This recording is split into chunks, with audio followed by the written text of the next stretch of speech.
You're not a scientist. Mm-hmm. You're not a specialist. You're not able to go and debunk every statistic, whatever study that is being made. Yes. So when you tell me that you believe in science, who do you believe in?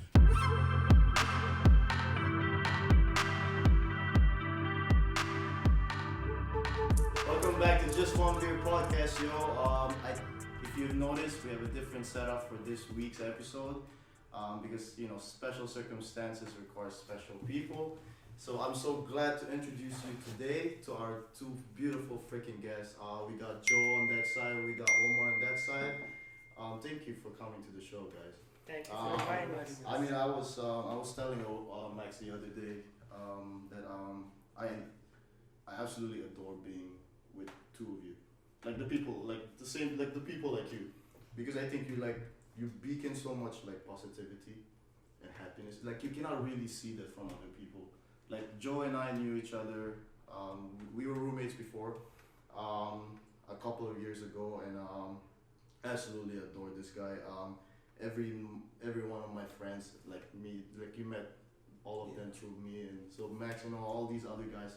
Every time I say your name, it's just that like everyone just says, shit, I love that fucking shit. I understand.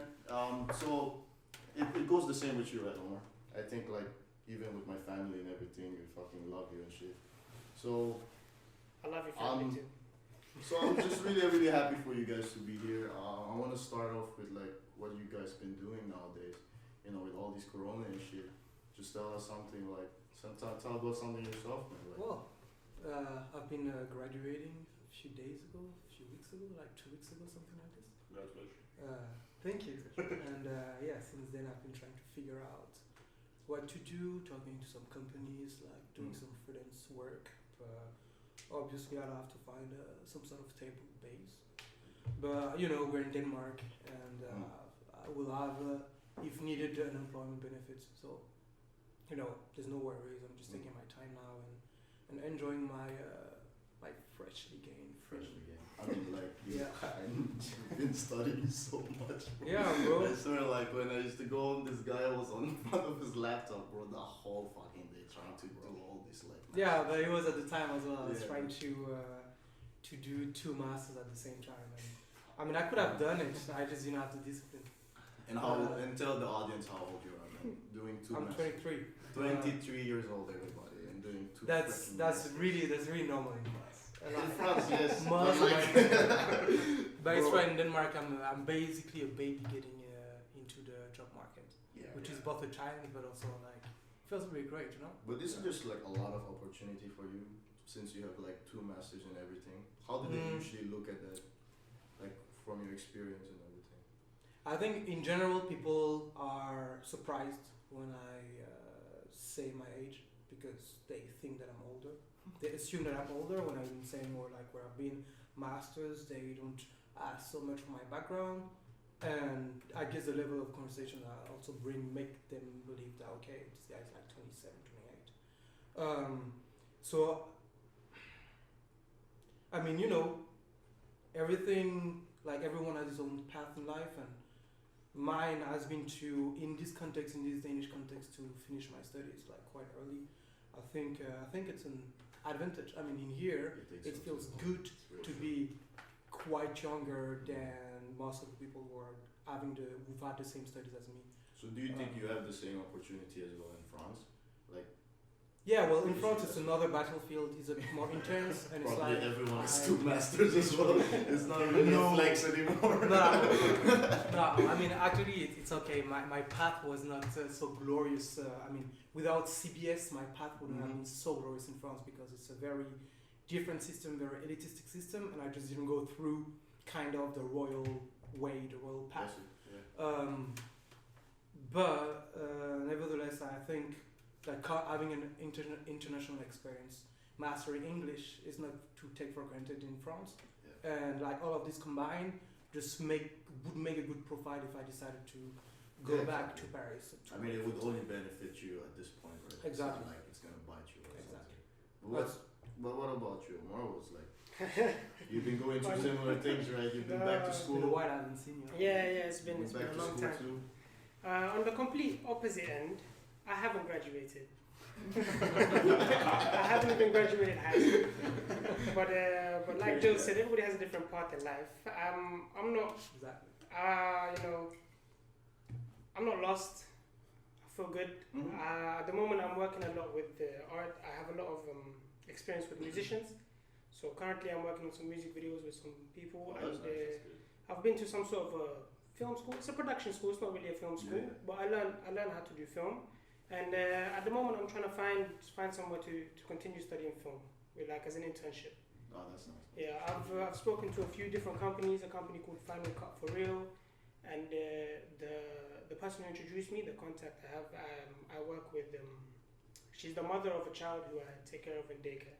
You also do daycare? Yeah, I also do daycare. Yeah, during the day I help my mum out with the private daycare. Okay. And I love working with children, and really it's just, kind of go with the flow situation.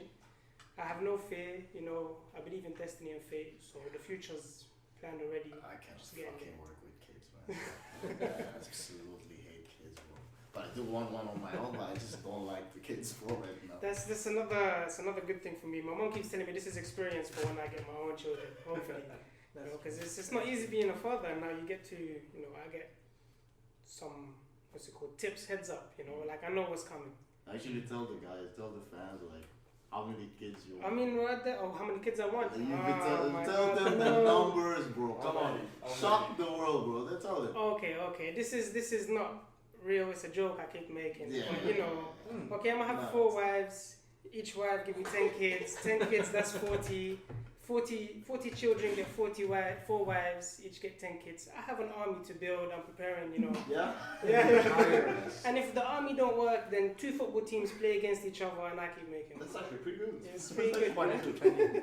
No, it's a complete joke. No. In reality, I do want a lot of kids, maybe 5, 6, 7. I don't mind, really. That's I think really it's because, cultural, but also because growing up I had a lot of uncles. And I kind of want my Probably children's children cousins to as have well, the same, right? precisely, to have a lot of family. That's good. I had that experience, so I kind of want to give the same to my children. Although I only have 1 brother, 1 sister, maybe my grandchildren can be like, okay, I've got So some sort. So you want to get into film, but like on the other side, like your job is to go to a daycare. And take care. It's crazy. I mean, it's a But, like, hustle, right? You no, gotta but, make. even Joe, isn't it similar with you that you like study philosophy, but like you have such great ambitions for music too, right? Yeah, definitely. But I think it's to come back to Omar's double lifestyle. I've graduated, and I'm like looking at the jobs, and actually, I've started to see also the value of kind of having something very down to earth. Especially as an artist or as a creative, like working on some job where you're just constantly in contact with customers is just in general such a great source of inspiration.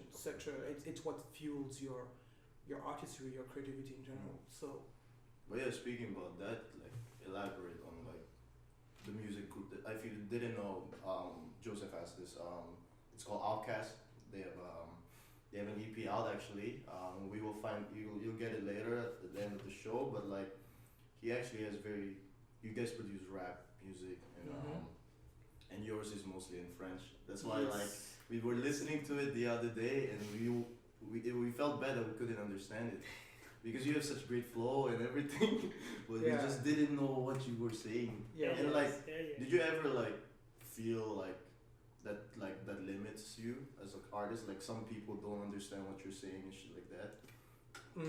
That is a limit. Or did you ever think about it as well? That is a limit, but that's also a great challenge. I mean, today you start to see French artists who are globally acclaimed. Ayana Kamura, for example. And I mean, I'm not at all trying to have a style or a way of writing. I think it's even for French people, it's not super easy to. It's not the smoothest or the most packaged way of writing. It's very poetic. It's rooted in poetry because I write poetry before I rap. But yeah, I see a value in making something that people won't necessarily understand, but still have such a great flow and such a great musicality that it just goes smooth anyway. I've grew up in France where no one speaks English basically when they're teenagers, and we grew up as most of the other kids in the Western world, I guess, just hearing American music or UK English music in general.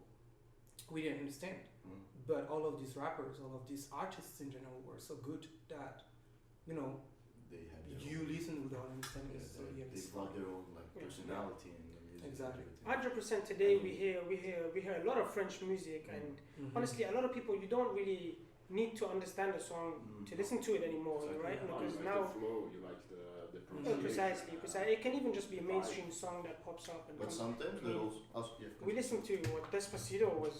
That's Freaking Don't, don't bring that shit up. I man. mean, not like come it's on, not man. my favorite It's song, not the but same, man. the whole world was listening. I mean, I guess Even the if they same, didn't understand, right? The So same it's- vibe is like Mhm. Stromae or something like that. Yeah, you know? precisely. Yes, definitely. Yeah. But yeah, I mean, don't you? What was the thing that you were telling me about the genre that you listen to?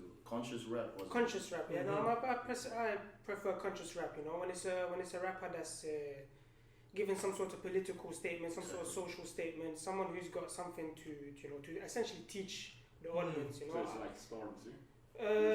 Yeah, relatively, you could yeah. say so. Yeah. I'm not the biggest fan of Stormzy, but I mean, he usually attacks bars. So these artists they have something to say, right? Mhm. Like J. Cole, like Kendrick Lamar. When they rap, they're rapping about their struggle, their life, something Mhm. that the world can learn through listening to their music. Like I'm not a fan of like this mumble rap that's coming up where it's all just chit chat. You get me? Like I don't like that, but everybody's got their preference, right? yeah, of course. Definitely. Yeah, isn't that with you, Joe? Isn't that what you do mostly? Because I'm trying to understand like Precisely, where you're coming from. I wanted to like, know because I wanted like a the things translation. we really want to We know. need But to know yeah, what is you're it saying. mostly Okay. about your past experiences or stuff, or just? It's a lot about. I mean, this whole EP we've done it in the scope of 2 years, and like it's maybe from the third song that we just like recorded like that our friends were like, okay, there's something good, there is a thread there, just make it a thing and work on that. But yeah, I mean, personally, I don't rap with only the kind of lens focused on rap music. Actually, I mean, as I've been saying before, like I'm studying philosophy and business, so like my word writing is actually really influenced by literature and by theory, but of course with the hint of pop culture and resonating with everything that I hear around, because yeah, I'm not listening to just like 19th century classical music. I'm listening and I've learned to appreciate actually mumble rap just in certain moments. Like I think there's a time to listen to all kind of music when it's genuinely produced and made, but that's still true that my music, and I take music as a very spiritual, transcendental endeavor. Yeah. And who do you think is your biggest inspiration for your music? Heavy, that's a heavy one. Great artists is always that. I would say all time, I might say Jazzy Baz, who's a French rapper, who in a time where I was actually very anti kind of new age rap, and really rooted and really seeking for like conscious from the 2000s or before conscious French rap, he came as a great lyricist, as one of the best lyricists in France, and I was just moved as I am moved by deep lyrics and by a text that says something. I was moved by his ability to make beautiful rhymes and to like mix rhymes and images and imagery and idioms and like in a very just well crafted, mastered way. So far, I love his path. I mean, he's not the most successful rapper. I think there are some things that he could have done better to adapt to the contemporary age, but nevertheless, he still progressed into that and now has found a good balance between keeping kind of this kind of lyrical and integrity in the depth of his writing, while still considering not just the boom baps but also the new tools that we've been provided by today's level of production and technology, which is also insane. I mean, I know, man. this is a gift that Thing we're is able that to make it's music like such a that. hard industry to go in now, because like you get like even your most local fucking 14-year-old can make beats and Mhm. Yeah. get a freaking artist now. And like, it's similar with the shit that's happening now, right? Everything is getting so hard because the skills and everyone's talent is also like changing and shit. Yeah. Like, music wise, when it was in my time, like I'm not really that old, but like Eminem was the shit. Yeah, you know, yeah, everyone wanted still to be is. Eminem and shit, but it also comes because it was so conscious. Right? Yeah, It was yeah. all based on experiences and everything. Mhm. So I feel that like music actually kind of brings the whole meaning of kind of life maybe probably together. Sometimes people see it that Yeah. way. You know, you never know how deep people could go with music, man. Yeah, yeah. But like for you, probably for you, because like 100%, being 100%. from like being from what, Palestine, Yeah, yeah, which is yeah. Palestine, by Palestine. the way. So yeah, it kind of like makes you much more of a conscious person, right? Because 100%. of how you were 100%. brought up and everything like Yeah, that. yeah. Music has a huge influence, I think, on people. Anybody who listens to it. You know, you ask Joe who's his inspiration. I want to talk a bit about my inspiration. It might help us bring this point further. But there's a rapper. His name is Low-Key. He's very low key. I don't think anybody's heard of him. Yeah, he's a UK rapper. And I first heard his song Free Palestine, right? Because I'm Palestinian, and that was the first song I heard. And then later I got introduced to him. My brother introduced me to him maybe over 10 years ago. And ever since I've been listening to his music non-stop. And like his music is straight conscious. It's like sitting in a history class, like sitting in a politics class. And the inspiration was how can a person make words sound so beautiful and rhyme, but at the same time give such detailed like lessons, literally like teaching you. And as a poet myself, I also try to dabble in writing. It's really not easy. It's very difficult to bring across like a political statement, still make it rhyme, make it sound good, make it have rhythm. And I recommend everybody look him up. His work is truly inspirational, and it opened my eyes to see the world the way that that I view it today. Mhm. And he does have this, his father's English, his mom's Iraqi, and so he has this like he comes from a similar background as mine, right? He's not originally from the UK, but he lives in the UK. He's part UK, he's part not. Same way I'm part Danish, part Palestinian, and we all struggle with this, what side of life do you end up choosing? Which face do you end up living by? But do you think that rapping is the new poetry of this century? Yeah, That's, nobody that's, really a, reads that's a big poetry. question. That's a big question. What do you think Yeah. about that? I think yeah. To some extent, yes, because I wouldn't say poetry is dying out. I would just say it's maybe not mainstream, but poetry is still very much alive. There's a lot of slam poetry that goes on, Yeah. and but rap can definitely some sort of like evolution Yeah. from poetry, for sure. Do you think the same? I think that some of the greatest rap music has nothing to kind of like there's nothing for these works to look up to the classics in poetry or even in literature. So yeah, definitely rap music is a new form of poetry, but as Omar said, poetry is kind of still alive. Then of course you have the problem of the scales, like what is the music that comes to our ears first, what kind of music, what kind of message, and what kind of quality in, if we talk about poetry and then we kind of leave the musicality aspect of it, what kind of text, just of literary creation you get to access. And there I would say we're just far from having the greatest talents unfolded or discovered every time. A lot of parameters that are also in the responsibility of these talents to make them heard better in many ways. But yeah. So yeah, Well, rap is a new form of poetry. so okay, I wanted to ask you personally, Joe. I'm not much really into philosophy and everything, but I do see the value of life. I guess that's Mhm. what you study, right? But I wanted to ask you, like, I'm sorry. See, this is why I don't know. I'm a little bit illiterate on this, Go but for I it. do want to Go be for it. educated about it, Jump. right? So, I mean, you're studying philosophy and everything. What was the reason? What made you study that thing in the first place? Discovering philosophy in the last year of high school in France. It just clicked. I mean, the professor was not despicable, but the professor was weird. Apparently, for most of the other students, she made the class very boring and so on.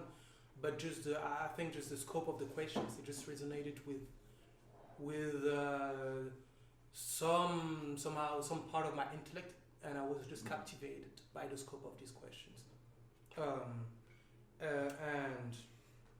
And after that, yeah, I mean, I've had a lot of compromises to make with my parents, and I'm really happy today to where I ended. I have no regrets for my path, but had I all the freedom when I could choose after high school what I would do, I would certainly have. I actually actively tried to get into a full humanities or philosophy or arts degree. So yeah, I don't see no clear reason. Just the fact that it captivated me. The first classes, just the scope of the questions captivated me. What is the essence of life? What is the essence of existence? I mean, this is where it starts, or at least that's how it started for me. Then I get to understand, to have a greater scope of what it is to philosophize, or what is philosophy. But for example, you are that. For example, put your place in that teacher's position, right? You're the teacher you're talking about. If I was your student, how would you explain philosophy to me in the first place? I think I would start. I mean, philosophy starts with the most ordinary, simple things. Think you don't have to come and just like throw theory at the students like this. You can just, I don't know, take this glass with beer and start questioning it. Okay, am I really holding this glass? Why am I holding this glass? Why am I holding this glass? And of course you can go to like a lot of biological lab. You'll have these reasons, you'll have the muscles and so on, but it's like why? Or like what makes me see this glass as it is? Like, does this glass would exist independently of my gaze? It's like it permeates every kind of areas of life, and by just taking a step back and think a bit deeper on the things that are surrounding you, you will start to philosophize, ultimately. See, you should have been the teacher, bro. I think my simplification wasn't super refined. No, that's the but thing. That's definitely the spirit like, and where it starts. But I'll come up to you with Omar. But the thing is, I was never really exposed to those things in the first place. There's no like philosophy in like any of the schools that I studied. Like there was maybe psychology, maybe that was the closest to it, but there was never really like that experience for me. I never had it. I could have never had the opportunity to do it. But like the past few weeks and months and shit, like I've been like starting to look at life differently. I've been starting to look for the meaning of life. You know what I'm saying? Like in every little thing, like the energy and all that shit. You know what I mean? Like if I didn't lose that audio of our last episode, we talked about unaired episode. We talked about the episode at the start, like where me and Max watched this video about the egg. I'm not gonna explain to it now because you should have seen it. But it talks about how life is formed and what's the meaning of it. Right? We look so much into the meaning of life in so many ways, and I think that's what you kind of told me what philosophy is. Like you just question every single thing and how it connected to one another. Am I right? Yeah, I think Omar will agree with me in saying that the act, I mean, depends on the level of consciousness you put into it, but the act of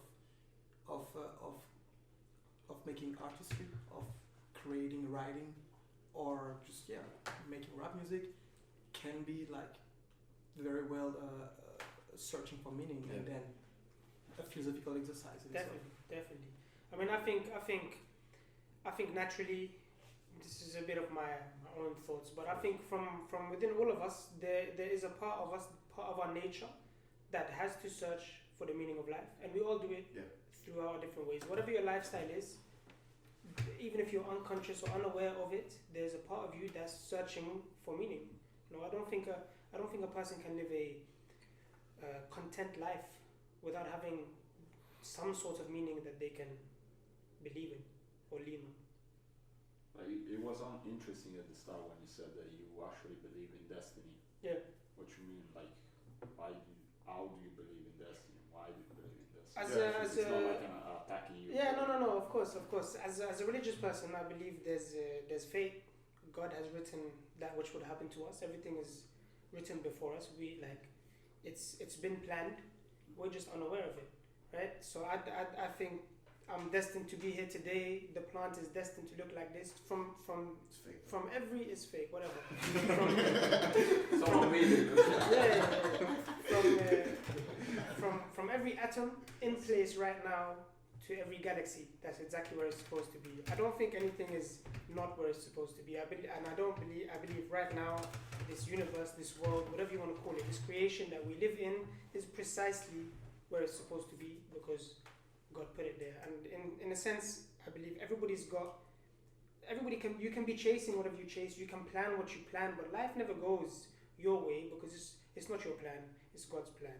And if you in that sense, like I don't fear my future because it's not in my hands. So I do my best now, and what comes, and you deal with it as it comes your way, right? It's not like I can't change something that I can't change. If it's unchangeable, don't try. So you don't think that you have any power over your destiny? Like you cannot choose? I don't have a power over my destiny, but I also believe in free will, right? So now it's a bit confusing if you're gonna say. And that's where you have real philosophy. Yeah. That's where. Yes. We're getting there. Explain That's to us. no. I mean, I'm just. I mean, this I don't is know. getting very. This is getting very. That is where it's philosophical, yeah. getting. That That's is where where it it's been. starts. It's been the debate, Yeah. and where you. Yeah, I mean, exactly. you culminate into what we call dialectics and having to deal with two contradictory truths. And how do you make sense of the real that would encapsulate both of these kind of true realities? And that's basically takes a lot of academic philosophy. A lot of writing and ink has been spilled on these questions over the centuries. Yeah, That's 100%. why These you- questions have been asked. Yeah. What do you think about this conversation?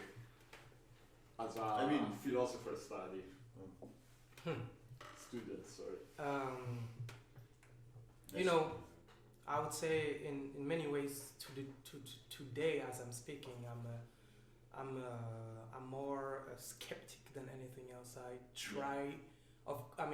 Let's be clear. Humans are metaphysical. I believe that humans are metaphysical creatures, meaning that you can't live without somehow finding a way. You can live healthfully in a healthy manner without in somehow investing meaning into the things you do. But that said, and like before kind of setting a set of beliefs in stone, I think I'm pretty much skeptical, and just now as I'm 23 and I have a degree in philosophy, but that's nothing compared to the vastness of knowledge that there is out here that can challenge your way of thinking and just exploring. So I don't have an interpretation of this question. For example, the contradiction between free will and determinism. I still believe that just the act of thinking about these things has a value and is a beautiful exercise, is a great way to spend your time, a better way than in many other ways. Even though I consider it, as I'm a skeptic still today, I consider it kind of purposeless. I wouldn't think of myself as having found the questions when I'm only starting to unfold like centuries of people who have dedicated their lives on these things. It is crazy. And I've been how many people kind of fighting each other in a way, contradicting, debating among each other with like contradictory arguments, but all of them being very genuine or like worthy of attention at least.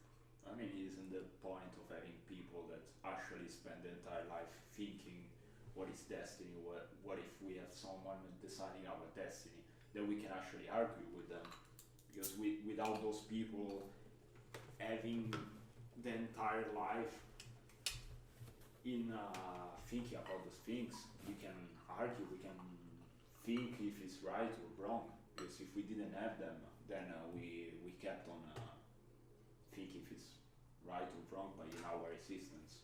Yeah. But it's the thing with philosophy, right? Isn't there always, there's never a right or a wrong. I feel like that's what it is, like people are just always trying to like get a sense of meaning of something. I mean, Even unless you're though- wrong. And Yeah. that's the thing. How can you prove that I'm wrong? It's just an expression of free will. In a way, Yes. right? It's an expression of freedom to be able to philosophize in a way, but that takes. I mean, there's a lot of social determinations. Like, I mean, you need to have been bred into an environment that provides you with this way of thinking, just exerting critical thinking in the first place, for example. And you need to be able to live in a society that also gives you this space of kind of thinking questions and not just being given like a doctrine that you can't contradict or can't even like. But whatever I always find interesting when I go on YouTube. Watch when I more. go, when I go watch much. No, when I go like when I see all these like what they call this like scenarios or like argumentations and everything, theories basically. I find it super interesting. But there's so many of them, but has the same version. It's the same thing, but there's so many different versions of it. Right.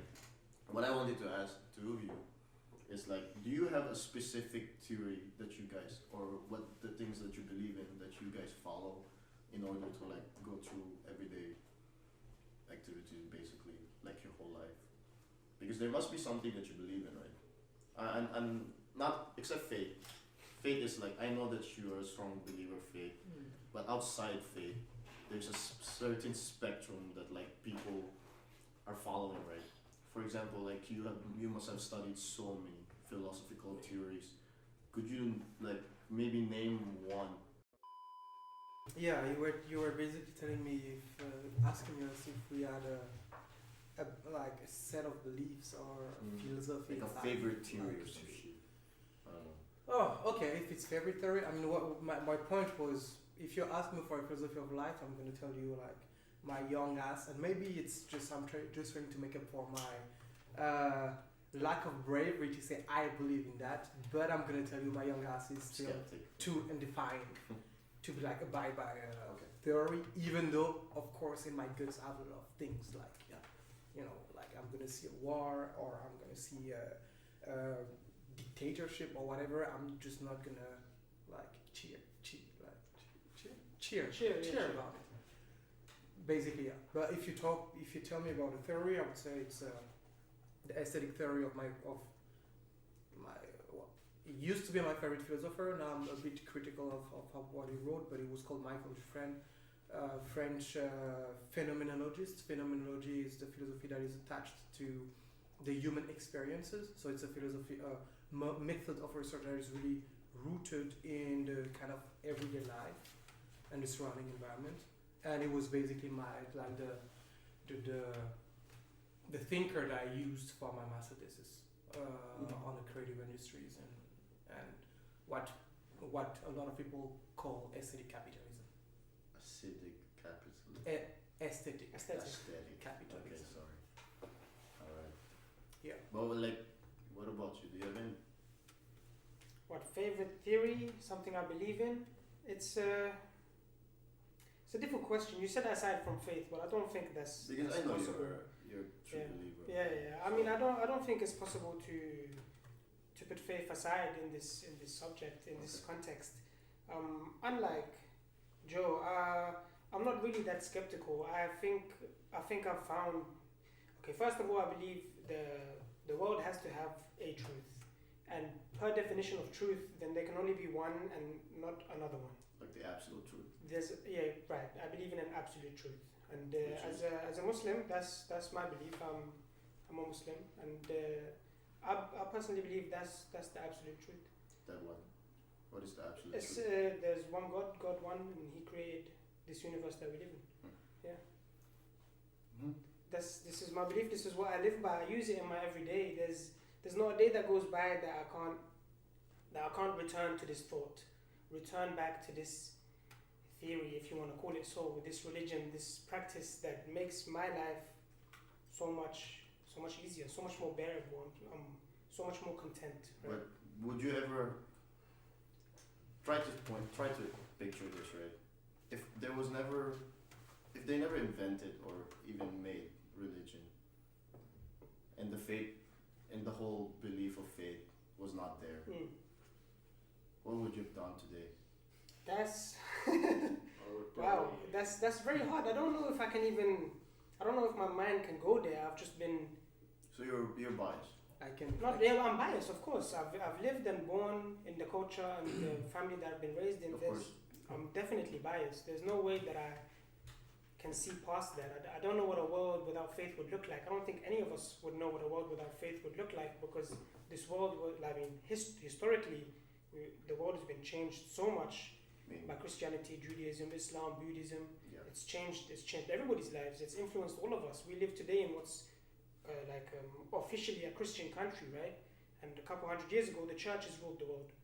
So I don't think any of us can see past that. Actually, I think it's not that hard to imagine a world without religion, because we just have to think about why religion was born. It was to explain a phenomenon that we couldn't understand, right?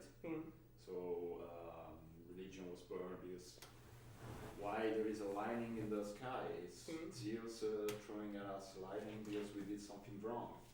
But I believe that if we didn't have all this bias made by religion, our society could have grown outside all the religion that basically stopped us on thinking that we could be better, because there is always a God looking on us, and we cannot ever reach that point. Yeah. So without a religion, without a God, we could reach whatever we think. Nothing would be impossible, because that's what I believe. Physically there are things that are impossible, right? I mean, and in the sense that, okay, you think there's something can you fly? I mean, would you ever be able to fly? You can go to a plane. A plane, fine, but can you jump off the balcony right now and fly? Give me acid for sure. Don't worry, I'll jump right there and I'm flying like that. Yeah. I mean, if you believe that you can, go for it. I mean, okay, what if I told you religion brought in a major part of everyone's morality today? Before religion, we had barbarism, people were barbaric, nobody cared, and religion brought some of the things that we base our morals on today. Killing is wrong. Why? Because of the 10 Commandments, thou shalt not kill, thou shalt not steal. Before that, was it wrong? Was it not wrong? You know, and even though you have these thoughts and can try to imagine a world without religion, it's built in us from the societies that we lived in. You get me? You don't have to necessarily believe, but you live in the Western world, then the church has 100% had an influence in your life. You, Vince, are born and raised in a Christian family, right? Yeah. Right. So the culture that you were born with, the things that you can and cannot do, come from that culture. The values and the morals I've been taught was coming through that. Precisely. But if you say that before religion there was barbarism, aren't you just explaining? Is Vikings a religion? Yeah. Being a Viking a religion? I mean that they have you kill. They had You become a warrior. You kill. Yeah. But obviously with solidarity and with heroism and shit. Yeah. You can find as many girls as you want, or whatever, same thing. And then you can go to Valhalla and be a fucking hero and sit with fucking because that was the morals of the Viking, if it was so, if that's but they still had right. religious values and morals. Like, for example, they would do good for each other. You know, they would never kill each other. I mean, because you will never go to Valhalla, right? If you did. Kill a Viking. So, and that's a religion. That's some no, sort of morality. I'm sorry. That's sorry. But like, that's a very thin line. Stupid. I would say Christian, but it's because I'm bred in a Christian environment. But I would then, to be kind of inclusive and out of prudence, I would say what you're doing is a very monotheistic interpretation on beliefs that didn't necessarily ingrained or like consider the act of killing as a godly sin, for example. Okay. I mean, I have several things to say about that. Yeah, go ahead. First, like, look at him, he's like preparing his shit, bro. He's ready. I would say that what we call religion is, if you take the whole human history, is quite a novel term. It's quite a novel term that, at least from what I've been able to read so far in my life, I would identify with some sort of modern interpretation of monotheistic civilizations to disentangle the state affairs from the god from the basically realm of gods. Such a distinction in itself.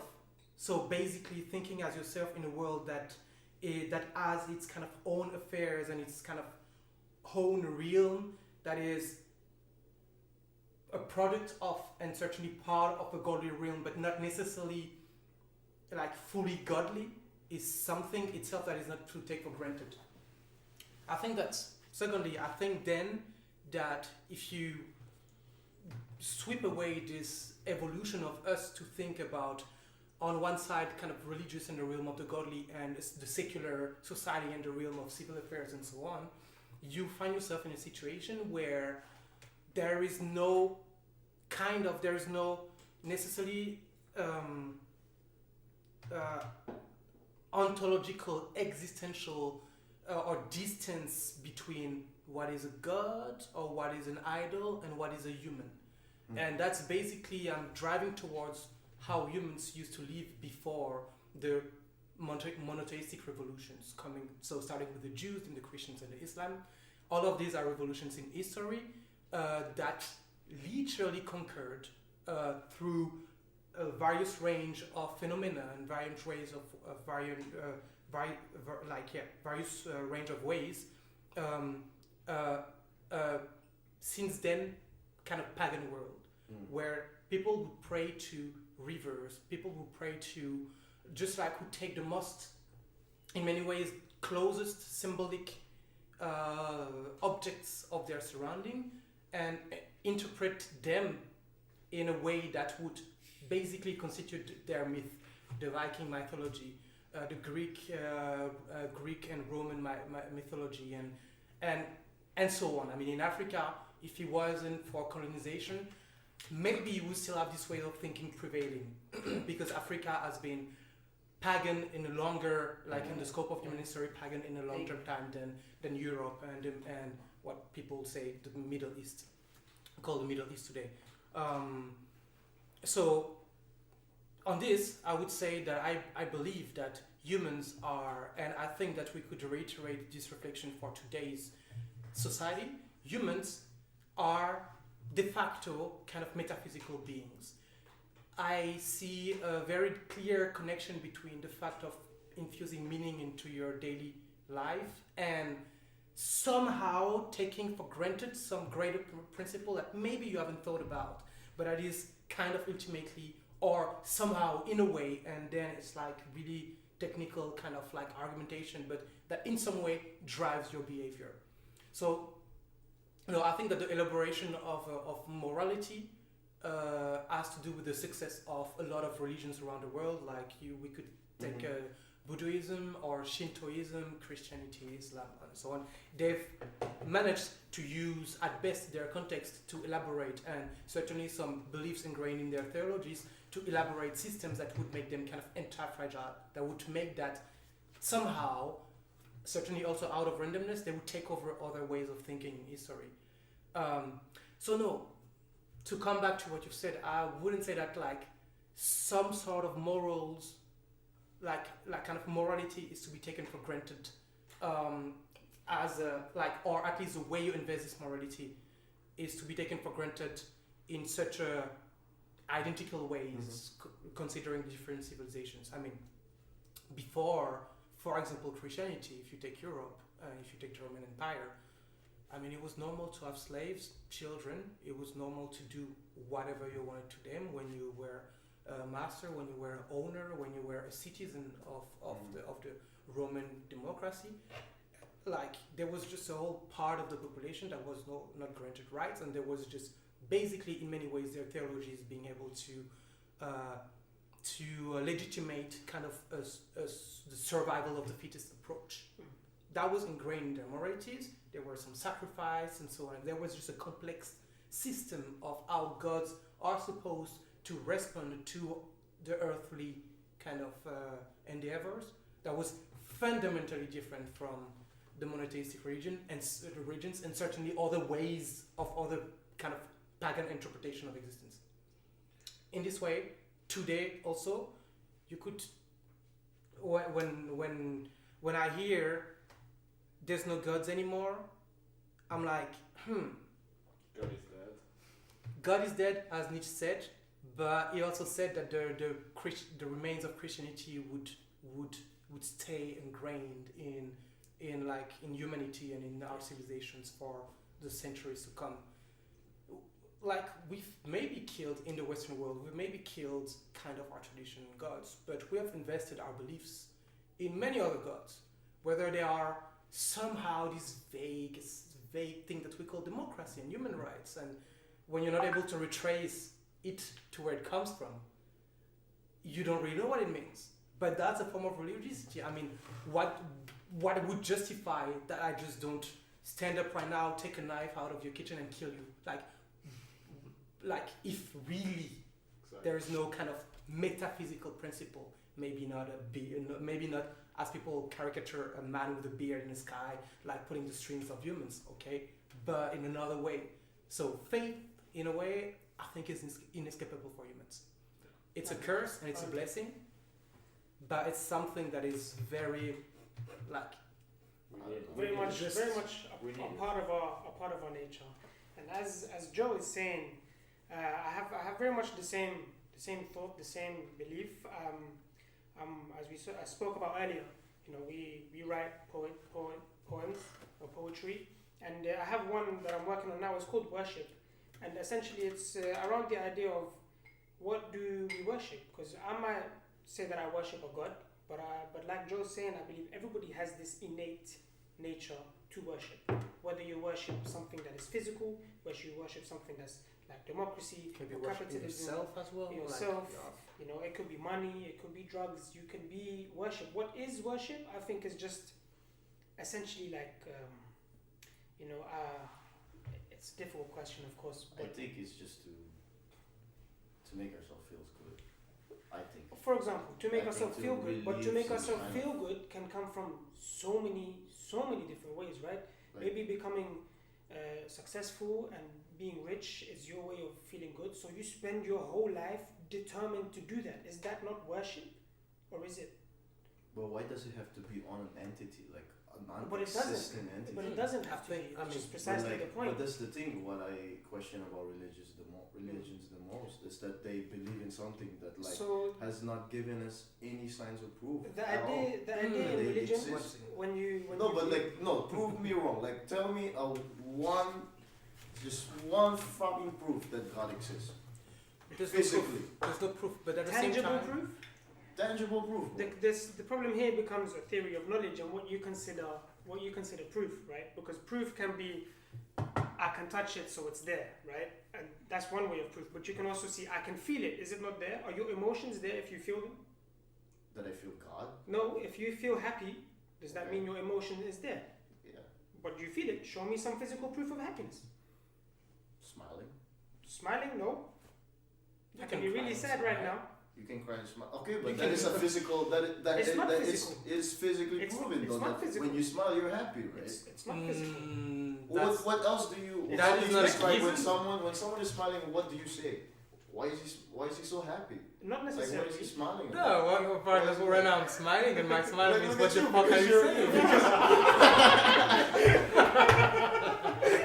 There's a million reasons. No, but you can't reverse Uno me, bro. You can't reverse psychology me, bro. I'm asking you a physical proof of God's existence. But Like, who declares How do that you need a know physical that proof? it's God when you feel that it's God? How is that? Who I mean, tells you you need there is physical proof? one. It's the God particle, but that's another The story. God particle? God particle. That's another story. There is no proof, and that's There is no literally proof. that's literally Exactly. that's literally why we come up with the concept of a God in itself. If we agree that everybody worships, then the question is, what's worthy of worship? And the reason monotheistic religions come about is because they don't believe anything that you can see, touch, hear, or feel, or even understand is worthy of worship. Because this table is not worthy of my worship, because if I hit it hard enough, it'll break. The sun is not worthy of my worship, because at night it disappears. What if I need it when it's not there? And the moon is not worthy of. So how do you then worship something that is always there? What can you worship that is worthy of worship? Other than that which has created this world, that which has brought your thoughts to life, your vision to life, your ears to life. What you choose to call that thing is then up to you, right? But in monotheistic religions, they call it God. And in Islam, for example, we don't believe there's a bearded man sitting in heaven pulling strings. No, But absolutely no one, not. I mean, Yeah, today no one precisely. should believe that in a way. No. That's another story. Like, these drawings, these depictions of God being an old man with a white beard and long hair, it's not a true depiction of God. In Islam, we have 4 verses from the Quran. I'm going to read them to you now, and they go. قل هو الله أحد الله الصمد لم يلد ولم يولد ولم يكن له كفوا أحد. This is the 4 lines that define God. And what does that say? Number 1 is say He is one. God must be one. If there's 2, it don't make sense. Or they can fight, they can have problems. Battle. Two gods is contradicting, right? قل هو الله أحد الله الصمد. He is eternal, there from before, then after. Cannot be. قل هو الله أحد الله الصمد لم يلد ولم يولد. He does not beget, nor is he begotten. He cannot have a child, nor has he, like, he hasn't been, he doesn't bring a child, and he has not been born. And there is nothing. I have to remember. Now you made me forget. I have to do it again. You got it. You cannot imagine it. If you can imagine it, then it's not God. If you can picture it, it's not God. It cannot be God. There is nothing like Him. There is nothing like it. There is nothing like the Lord that you can see or understand, or even begin to understand. I don't know, man. The favorite philosopher I told you about before, Michael Dufresne, among other things, he criticized a lot of his contemporaries like Heidegger, I think it was Heidegger, and some other like Maurice Blanchot, and like some philosophers to replicate what he called negative theology. And he said that certainly negative theology was the best argument to explain the existence of God, or to assess the existence of God. Basically meaning that God is actually understandable through, like, the existence of God can be better proved through His absence than through His presence, in a way. Like, and whatever, it's a long argument, and like it showed how it went to Plotinus, like ancient philosophers and so on. But I'm also going to tell you that if you actually inquire, I mean, positivists or certain strands of philosophy are not gonna agree with me, but my take on science so far, and my take on logic philosophy and philosophy of science itself, is that, I mean, there's no ultimate proof for the results that you have in science, and science in itself is a constant exercise of reevaluating itself. If you dive into the depth of logic philosophy, which is actually math applied to philosophy, like, it's a weird system, and it's like really complicated, but that's also what has helped the development of most of the technologies that we have today, the development in logic and logical thinking. You're also going to see that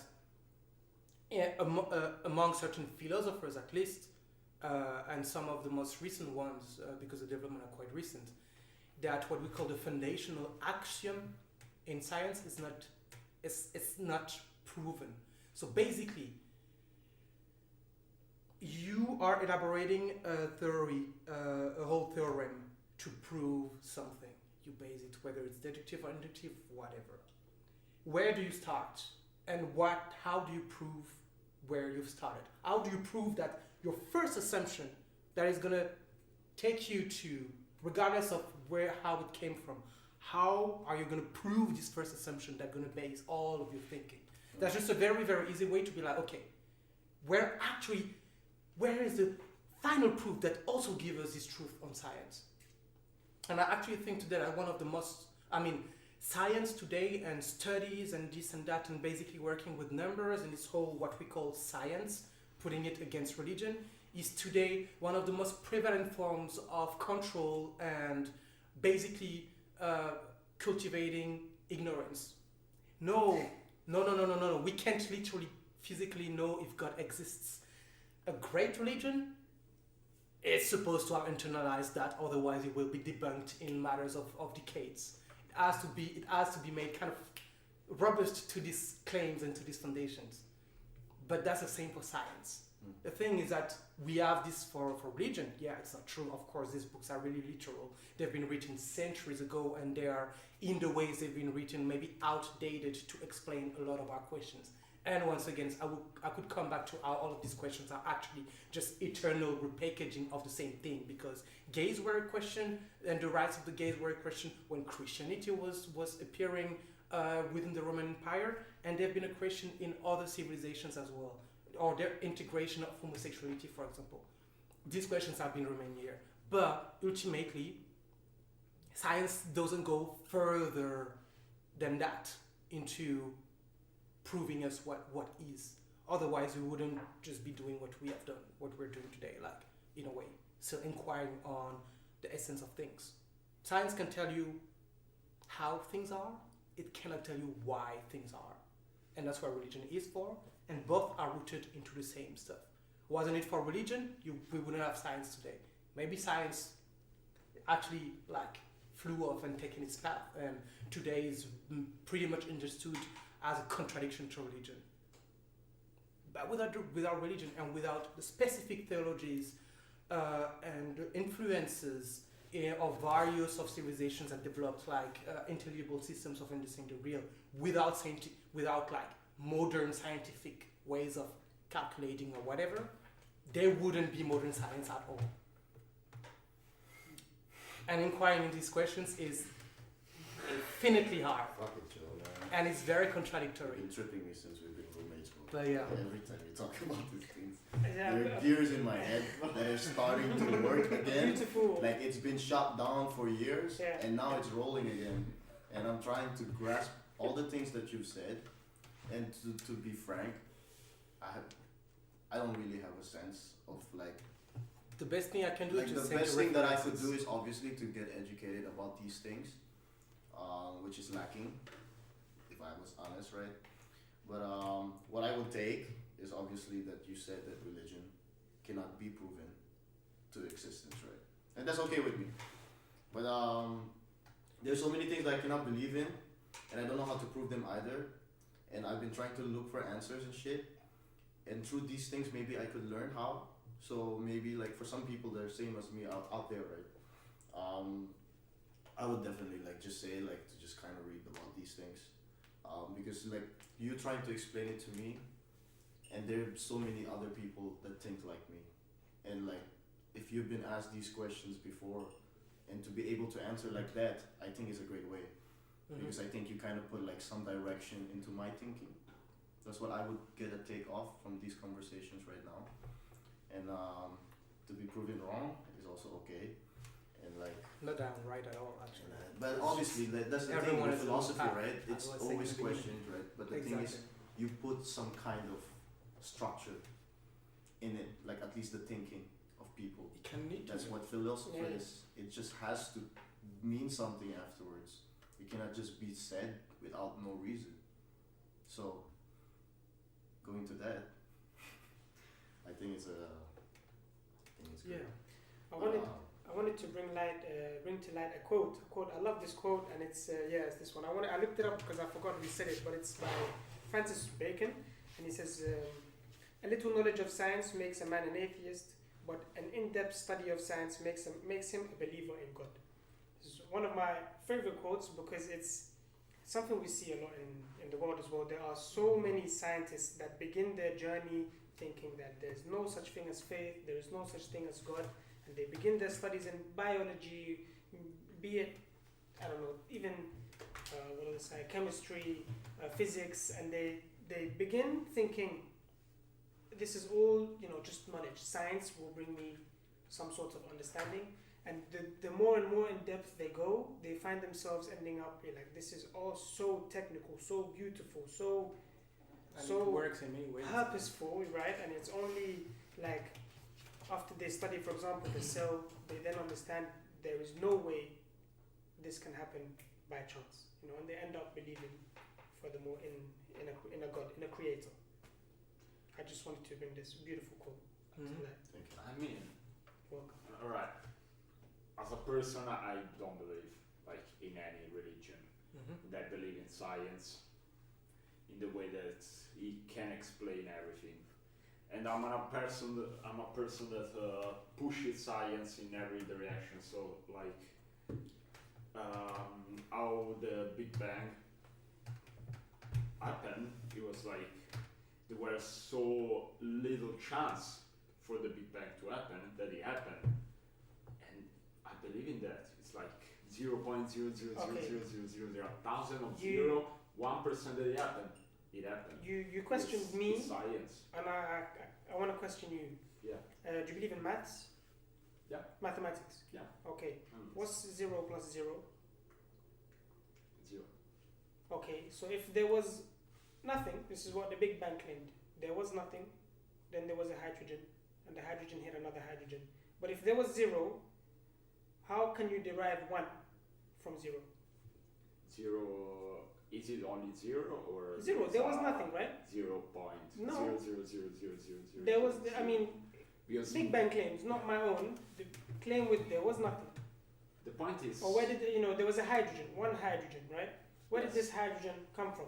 There must be a 1 for there to be another 1. It can't go from 0 straight to 1. You can't plus anything to 0. So if you believe in math or do you believe in science? Yeah. Obviously that's not a correct formulation of a question. It's not a question you should answer. No. But then you say you believe in science, right? And science can bring answers to everything. The people before you also believed in science.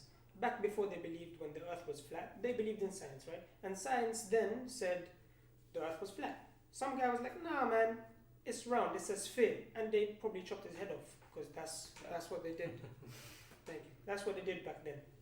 The guy back then was very firm in his belief in science. Today, so are you. Science has these things called paradigm shifts. Every once in a while, there's something brought to light that changes the way that all science works. Some fact that just changes the fundamentals of physics, chemistry, precisely, all these things. Sure. Tomorrow something is going to be discovered and it's going to change the way everything works. Is all your belief in science today in vain? Just lost for no reason? When tomorrow new science brings you something else? Okay. Which science is right? That's Like he was saying, interesting. science is a constant question. You can't believe in a question. Alright, and I may completely distort this thinking, but like. I mean, it's just to provoke your mind, right? So to begin the to point is, be more philosophical and I question like- everything around us. I liked when we were talking that you have to worship something, and the way that I, as a person, worship science is that whatever theory comes in the way of knowledge and in the way of upgrading our knowledge changes the entire way that we think. I'm okay with that. Yeah. While religion has been the same for century, like millennium at this point, and it never changed. Not really. 2000. It's changed, I mean, relatively. Changed. The religion Right, itself the was- way it's been practiced, the way that it has an influence in the world, a lot of things in religion have changed. But fundamentally, they believe in something, and that belief in a God has like, you think is outdated today. It's outdated in the way that there are some things that And will science cannot science explain. not be It's outdated just tomorrow? Once you are dead, Without- there is nothing that science can explain. For example, on a walk religion. on Yeah. I don't know, man. Yeah, now you got some minds, like- right? Do you base the fact that you should respect me on a scientific belief? sorry. Do you base the fact that you should respect me or that our respect should be reciprocal on a scientific belief? I respect people even if they believe in religion or in science. No, of course. Yeah, of course. No, Yeah, I'm yeah. not asking. Exactly, I'm like, yo. I'm just asking If you. you believe in something, I'm okay with that. I'm not like. What's your base? I mean, you're gonna say oh, it's cultural, but then it's not scientific. Well, What is your base for just sitting the way you sit right now? And you know, I don't know, like 2 centuries ago, people said that people of the color of my skin was an inferior race. I mean, Like an interesting thing is that during the Roman Empire, black people weren't segregated. As Yeah, I mean, much it's hard to as- say, but that's true that there's Yeah. no Like, remains I of mean, that. if they weren't enslaved, But they it's were just like accepted. when I mean, if I tell you a century ago, I mean, take the social aspect of science. When you're believing in science, you claim to believe in the neutrality and the kind of, I would say, almost godly. Yeah. Especially, I'm gonna talk to you personally. Mhm. You're not a scientist. Mhm. You're not a specialist. You're not able to go and debunk every statistic, whatever study that is being made. Yes. So when you tell me that you believe in science, what do you believe in? Do you believe in this kind of lobby backed science that, for example, in the 40s would tell that cigarettes was actually totally healthy, that would in some sort tell us that climate change is a complete hoax, or that in others would say that in 10 years we're just gonna die and burn in the flames of hell? Like, what kind of science do you believe in? And are you sure that you're not barring yourself from investing your belief into a very complex congregation of basically building, co-creating knowledge that is itself infused with a lot of political agendas, financial interests, certainly ontological, existential beliefs about the world? I'm like, okay, you believe in science in these ways. You don't have all of the tools that it takes to make sure that this thing is a fact every time that you hear a new study that has come up here and here and here. You believe in something that is as much inaccessible to you as someone who believes in God is. Yeah. How is your belief then superior to someone who believes in something that no one can prove, rather than something that is the object of a lot of things that you just ignored, but are based on, in many ways, yes, they're going to say objectivity, but also a lot of kind of human interactions and their interests. Like, if I compare these things and I put them on the same scale right now, can you tell me what would help you to, or what would justify that you believe in humans doing science, basically, instead of something that humans have said is inaccessible, but still trying somehow to get some laws out of that? So, I feel like I can be a good example because I studied science, high school, some in university. So I'm a good example in the way that I don't know science on a deep level. Mm-hmm. And I will say, I will use what you said at the start of this podcast. It was skepticism. Okay. I use skepticism in every way. Like, it is weird of saying it, but like they say that warp drive engine is impossible. A week ago they figured out it's actually theoretically possible. Mm-hmm. And I use this skepticism in everything that science says. Like, okay, global warming is real. Is it? Is it not? Let me check if it's real, if it's not. How do you check? I check. I study. I try to study in the way Research. that I can Research. study because I can. Someone afford else has the- checked. You're checking But on what exactly, someone else like, has you can has see checked. the weather. Yeah. You can see how it changed during the century we have been living. And you can tell, like, okay, right now the weather is so different from back in the day that something is changing. I don't know if it's global warming, but something is happening. If I say the Earth is just moving further from the sun, that's why all these changes are happening. But the science is not like I'm not attacking you. No, no, like of it's not God pushing. No, I'm just out of the blue. I'm putting out there a new theory for global warming. I think the Earth is moving further from the sun.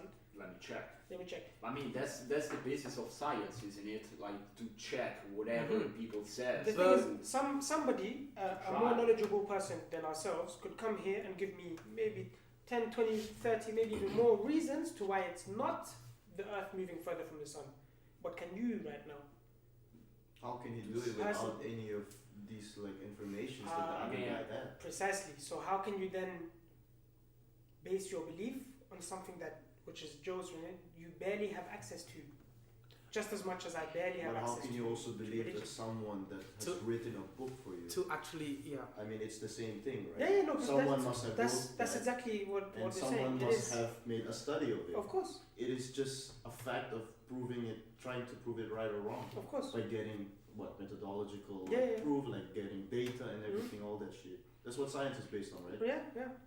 But that's So- what we're saying. But Is, it doesn't I'm necessarily. not proving that religion is superior. No, but I'm that's- saying they're equally inferior, if to say equally superior. But don't you think They're science evolves is because it changes all the time? Mm. That's what you said. But that science- like one, like the way that it evolves, right? Yeah.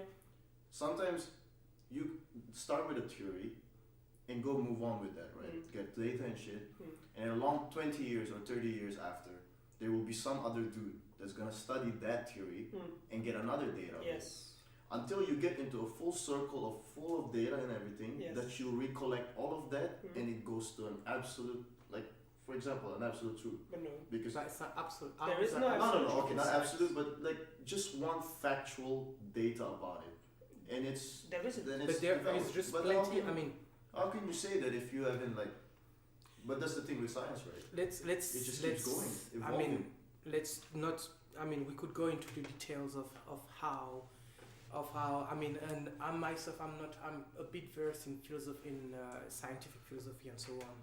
It's just like we won't get into that too technically because I myself don't have the level to argue in these frequencies.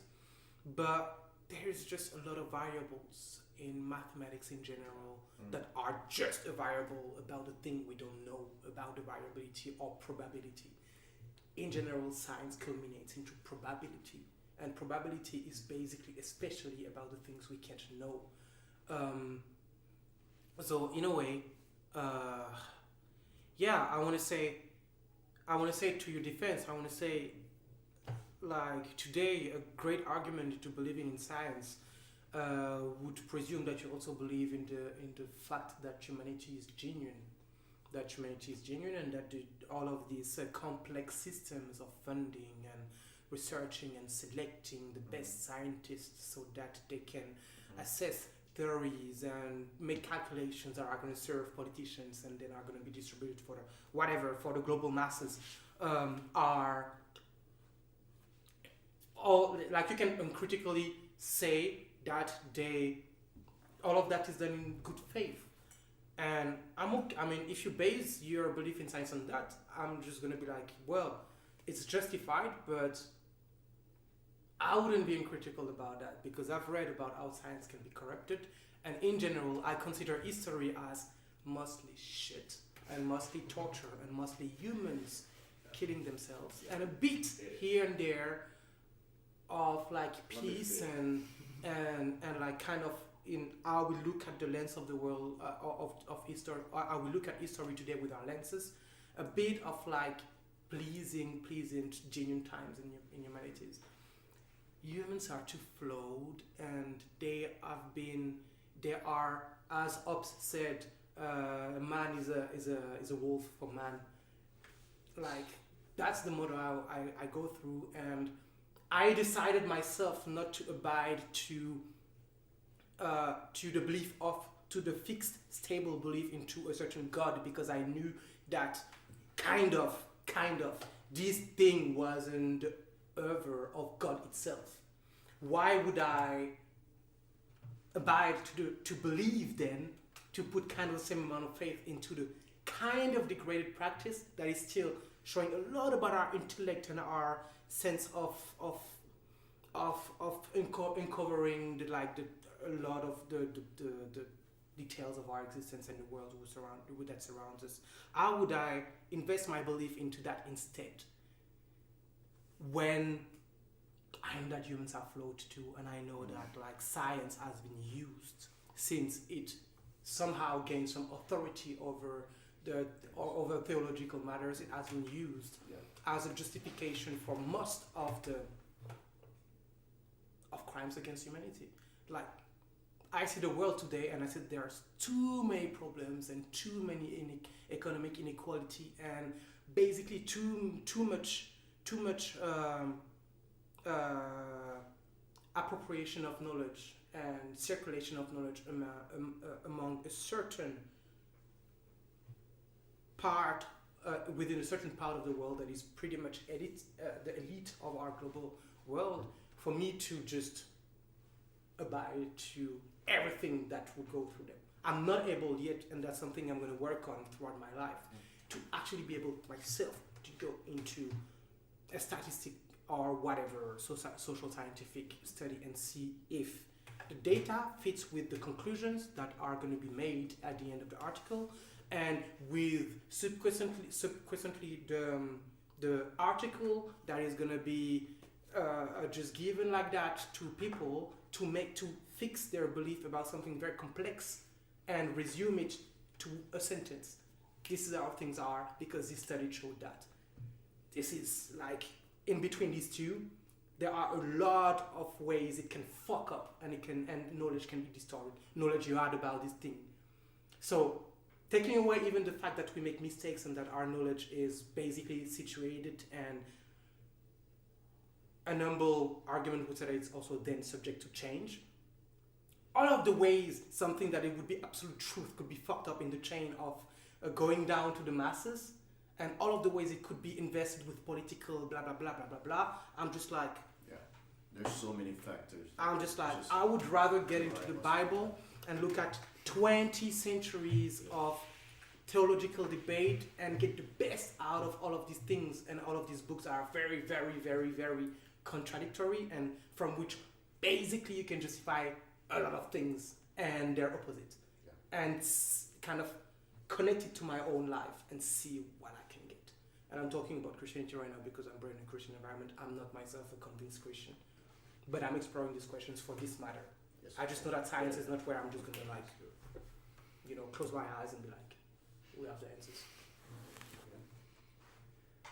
So, I don't know, whenever he's talking, I'm like... for the people, I guess, it's working now again. Sorry. I think this was great. I would just really like to thank the both of you for coming to the show. Thank you so much. Joe, Sorry for having been a really professor. enjoyed this whole talk, man. I wish for some people out there that, like, for people watching right now, that you take and you grasp all the informations that mostly Joe has given, and try to take it into consideration of how you can have other perceptions and other perspectives in life, right? Of course. And, We take away. we are not here to prove each other No. wrong. It's just more to get off a different kind of thinking, Of course. the different mindset, obviously, course, and that's the most important thing about this whole thing. And I just really want to thank you guys. Thank you so much. Joe, by the way, as I said before from the start of the podcast, he has his new EP out. It's called Double I. Two I. It's called Two. Wait, Yeah, it's, sorry. it's actually more than a year ago, so I just know it was like felt Roman numbers. numbers. Roman numbers, right? Double I. Double I. Sorry, my bad. So Two by the OC. It's short for Outcast. It's probably gonna be in the description. Yeah, it's going to be in the description for sure. Give them a listen. They're great artists, and I fully recommend them for people who likes to listen to rap Appreciate it. music. And for Omar, he's usually behind the cameras. He's our directors. He's our director, editor, and basically everything. Yeah. So thank you for spending much time here. Of I know course, you're gonna see of this course. again anyways. Yeah, We're yeah. editing it I'm out. gonna watch this 100 times. But this has been great. So we're your hosts, Vince and Max. This is Just One Beer Podcast, and we'll see you later.